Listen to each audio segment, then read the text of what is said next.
রাজনীতির অঙ্গনে নতুন আলোড়ন।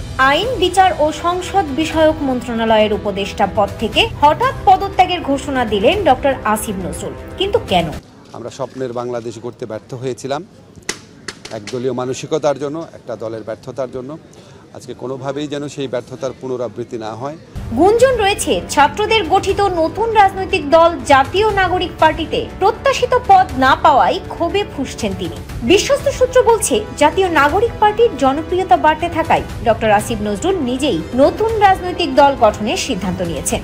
আর সেই সিদ্ধান্ত কার্যকর করতেই মন্ত্রণালয়ের উপদেষ্টা পদ থেকে পদত্যাগ করছেন তিনি। ওনারা যে স্বপ্ন, যে প্রত্যয় এবং যে ভালোবাসা, দেশের প্রতি ভালোবাসা নিয়ে যে সংগ্রামে ঝাঁপিয়ে পড়েছিলেন, সেটারই কন্টিনিউয়েশন ছিল আমাদের জুলাই গণঅভ্যুত্থান।